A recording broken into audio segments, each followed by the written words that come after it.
Wow, it's killing. ये होती है असली बिरयानी की खुशबू। अरे आप बिरयानी टेस्ट कीजिए, वो और भी ज्यादा किलिंग है। वाओ, इसका टेस्ट तो इतना अच्छा है ना, शब्द ही नहीं मिल रहे मुझे तारीफ में। अरे क्या हुआ, आप ठीक है? कुछ नहीं, आपकी बिरयानी मेरे बच्चे को भी बहुत पसंद आई, किक मार रहा है अंदर।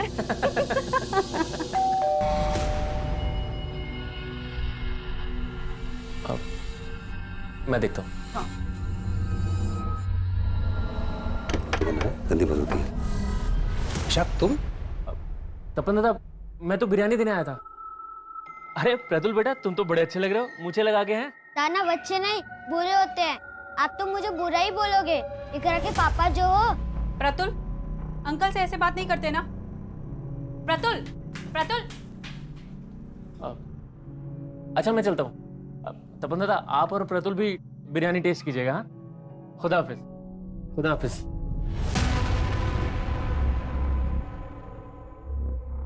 कहाँ जा रहे हो? पुलिस के सामने अपना मुंह खोला ना तो मेरा और अपनी बेटी का मरा मुंह देखोगे।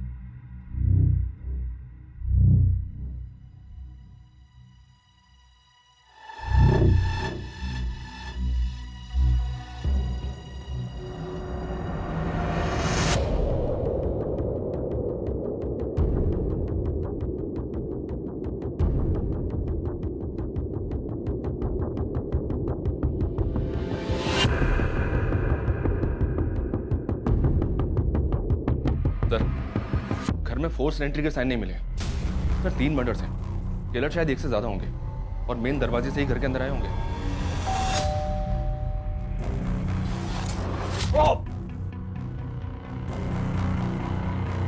तपन और इसकी बीवी के मर्डर्स काफी ब्रूटल।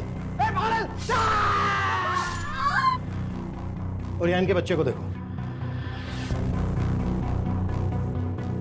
लुक, बच्चे को गला दबाकर मारा गया है। जो किलर तपन की प्रेग्नेंट बीवी के घर पर इतनी बेदर्दी से वार करता है, वो बच्चे को सिर्फ गला दबाकर मारता है। आखिर चल क्या रहा होगा किलर के दिमाग में? ये आरएलपी पार्टी वाले तो इन मर्डर्स को राजनीतिक रंजिश ही बता रहे हैं सर।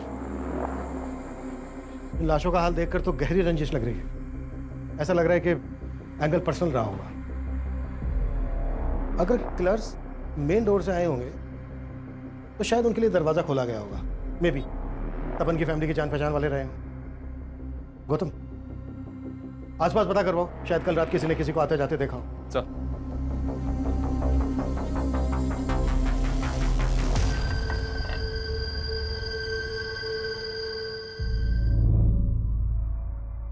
साहब, मेरे दीदी जी जानी है साहब। अंदर इन्वेस्टिगेशन लेने दीजिए। रुको, बाहर रुको। अरे साहब, मेरे दीदी जी जानी है। क्या शोर मचा रहे हो? क्या प्रॉब्लम है? हाँ साहब, मेरे दीदी जी जानी है साहब। राव, तुम तपन के साले? हाँ साहब, सुबह टीवी में ये सब देखा। काफी महीनों से मिला नहीं हूँ। कल बस दीदी से बात हुई थी। हाँ दीदी, काली पूजा की बहुत बहुत बधाई आपको। अरे पोल्टू, तुमको भी बधाई हो। तुम खुश तो हो? अरे मैं तो डबल खुश हूँ। दूसरी बार मामा बनने वाला हूँ ना। दीदी, जीजा जी कहाँ हैं? अरे वो घर पे नहीं है, तू उनके नंबर पे कॉल कर ले। फिर मैंने जीजा जी को फोन किया, लेकिन उन्होंने उठाया नहीं। कल कब की बात है ये? करीब शाम को 7 बजे होंगे। तपन की माँ और बहन कहाँ हैं? वो आ ही रहे थे साहब, लेकिन जीजा जी की माँ रास्ते में बेहोश हो गई।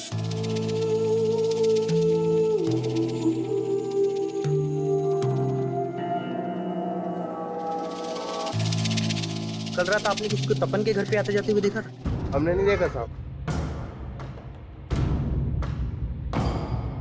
सर इनका कोई भी पड़ोसी खुल के सामने नहीं आ रहा। समझ में नहीं आ रहा कि कोई कुछ जानता भी है या नहीं। ये इस पॉलिटिकल हंगामे का असर, शायद सब डरे हैं। शबरीन के द्वारा डराए गए। खत्म। मैं ऐसी खबरें एक्टिव करो जिनकी पहुंच जड़ों तक हो। मुझे तपन और उसकी फैमिली से रिलेटेड एक इन्फॉर्मेशन चाहिए। जी सर। चाहिए। सर, आपको क्या लगता है इन हत्याओं के पीछे किसका हाथ है? सर, एक तरफ आरएलपी पार्टी के नेता पारस सिन्हा के इस मामले में बयानबाजी चल रही है, वहीं दूसरी तरफ पुलिस इस मामले में अपनी कोई भी प्रतिक्रिया देने से बच रही है। 2 बिल्लियों की लड़ाई में ना रोटी हमेशा बंदर ही खाता है। बाबा, मैं आपसे कुछ बात कर रहा हूं, अपनी जमीन तो बचा लोगे ना आप? अपनी जबान को थोड़ा लगाम लगा। क्यों चुप गई मेरी बात? ये उनके मौत के बारे में सुनकर आपका गला भराया। बाबा एक बात ध्यान रखना, ये वही लोग हैं जिन्होंने आपका गला पकड़कर आपकी पस्तून तक गीली कर दी थी। बाप की इज्जत नहीं करता कोई बात नहीं, कम से कम अपनी बहन के सामने तो अपनी जबान से गंदगी मत निकाल। बात करता है। ये तपन और संगा की कॉलेज टीम है, जिन जिन के साथ भी इन दोनों की बात हुई थी उन सबको बुला के इंक्वायरी करो। सर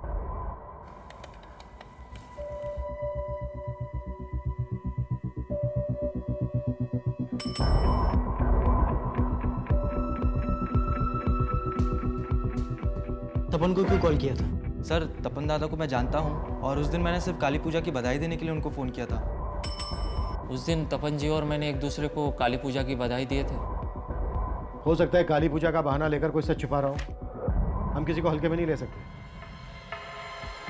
तपन और संगा के कॉल रिकॉर्ड्स में जितने लोग भी हैं उनको इन्वेस्टिगेट करो। तुमने बताया कि कत्ल वाले दिन तपन की माँ की भी तपन से बातें हुई थी। जी सर, लेकिन तपन की माँ और बहन से हमारी बातचीत नहीं हो पाई है। हालांकि तपन की माँ को हॉस्पिटल से छुट्टी मिल गई है, पर वो लोग अभी काफी सदमे में हैं सर। लेकिन हमारा उनसे बात करना भी बहुत जरूरी है, हो सकता है हमें उनसे कोई हिंट मिल जाए। तपन एक स्कूल में क्लर्क था, तो आरएलबी पार्टी से कैसे जुड़ा? डिटेल्स निकलवा रहा हूँ सर, अपने खबरी काम पे लगे हुए हैं।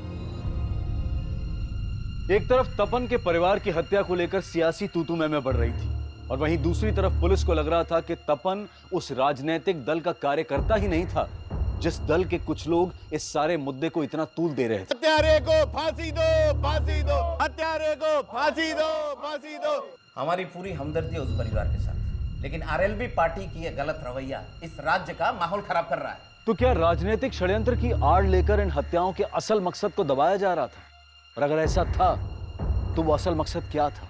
केस इतना बड़ा हो गया था कि तपन के परिवार को जानने वाले अड़ोसी पड़ोसी भी खुलकर गवाही नहीं दे रहे थे, लेकिन उन्हें भरोसे में लेने की कोशिश पुलिस लगातार कर रही थी, लेकिन कोई सामने नहीं आ रहा था और पुलिस जल्द ही तपन की मां और बहन से भी मिली। सर, उस दिन भाईना और भाभी से बात हुई थी। अरे माँ, मैं यहाँ खुश हूँ, तू मेरी इतनी चिंता क्यों करती है? तू इतना दूर रहता है, चिंता तो होती है ना। भाभी से बात कराइए ना।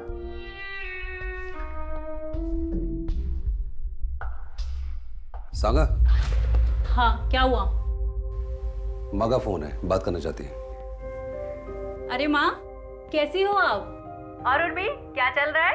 अरे भाभी, ये तो हमें पूछना चाहिए आपसे कि आप कैसे हो, अच्छे हो ना? हाँ, एकदम बढ़िया हूँ। लेकिन आप लोग ये बताओ, इस बार हम लोग गाँव नहीं आ पाए तो आप लोग भी नहीं आए? अरे अगले महीने तो आना ही है ना तेरी डिलीवरी पे, इसलिए सोचा सीधा तभी आए। मगर क्या मालूम था कि एक ही झटके में सब कुछ। देखिए, लोगों का कहना है कि तपन और उसकी फैमिली की हत्या के पीछे पॉलिटिकल मकसद है, लेकिन क्या आप लोगों को भी ऐसा ही लगता है? सर, भाईना ने हमें कभी बताया ही नहीं कि वो आरएलबी पार्टी के लिए भी काम कर रहे थे। 5 साल पहले तो वो इसलिए शहर गए थे क्योंकि वहाँ पे उनकी एक स्कूल में नौकरी लगी थी। माँ, मेरी शहर में स्कूल में नौकरी लग गई है। नौकरी? हाँ माँ। मेरा बच्चा। और फिर तपन भाईना भाभी और प्रतुल के साथ शहर चले गए। अच्छा, शहर में या फिर यहाँ गांव में क्या तपन की किसी से कोई ऐसी दुश्मनी थी जो उसकी मौत की वजह बन सकती है?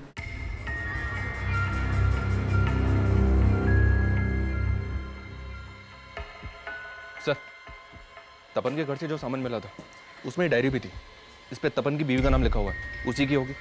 हाँ, देखी थी ये डायरी मैंने। क्या लिखा है इसमें? सर, डायरी को देखकर ऐसा लग रहा है जैसे वो इसे रोज लिखती होगी। इसमें काफी कुछ ऐसा है जो किसी अफेयर की तरफ इशारा करता है। अफेयर? जी सर।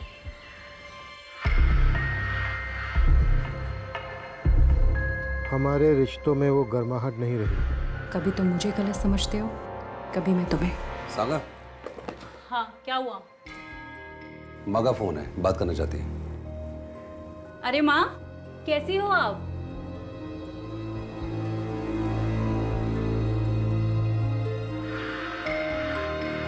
ना कभी तुम कुछ बोल पाते हो और ना कभी मैं।